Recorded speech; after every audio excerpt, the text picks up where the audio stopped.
Hi, it's JC from Mindfulness Matters. Today I would like to talk to you about something called toxic positivity.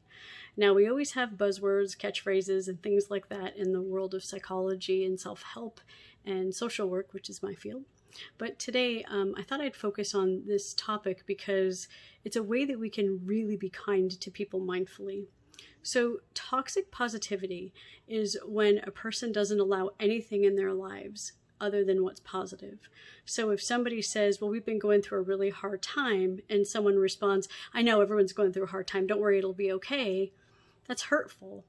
Now, there's a difference between correcting someone who might need some coaching or who might need a different perspective. Mindfulness is very often about perspective. This is not making it okay for someone to be a chronic complainer or someone who's always seeing the negative. But when someone talks to you and they're struggling, friends, listen. Listen for where there's an opportunity for you to be kind. Listen and see if this is just the moment that you might be able to say, wow, I'm really sorry. That sounds hard. Can I do anything? You know what? Even if it's just to pray, you don't have to make somebody's mortgage payment or be a hero. And sometimes we forget that just doing something like being present and listening and being kind, making eye contact and showing a person that you care, maybe that would give them the perspective they need. So toxic positivity happens when we don't allow people to talk about things that are difficult. You know, when someone shares a problem, it's okay to explore that a little bit with them to find out, is this the best view they could possibly have? Is there something else they could do? Now, I teach mindfulness, which I am very fond of. And one of the things I've learned in the mindfulness thinking style that I've worked to help people learn and hone and perfect, although it'll never be perfect, we're always going to struggle a little. It's important to remember that mindfulness is about first identifying and acknowledging how you feel. It's the most important thing you can do. You can't do anything with your feelings until you understand what they are. So we identify and we acknowledge what we're feeling, and then we start looking at the world of rational thought or logic, as we often call it, and that might mean, what are the facts and evidence? Our pastor this morning in church said, this has been a really tough year. Really good things happened, but really bad things happened. And he was being real. He wasn't complaining. He wasn't being negative. He wasn't trying to bring people down. He was just stating a fact. But he gave other facts that were important.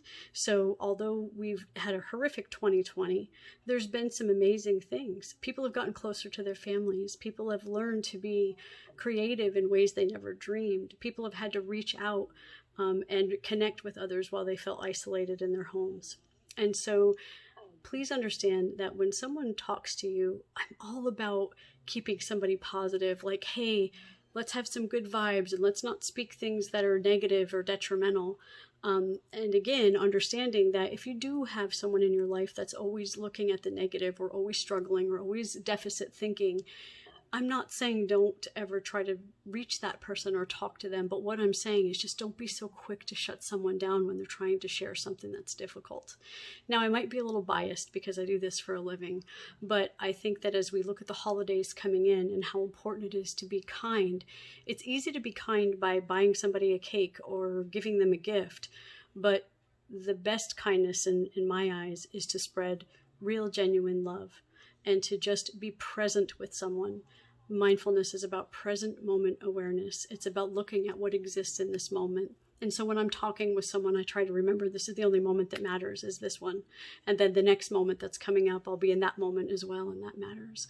So not only to encourage you to be present and to really listen critically, but to look for ways to be kind to people who are struggling during this time of year. So I hope that everybody's had a healthy and happy Thanksgiving.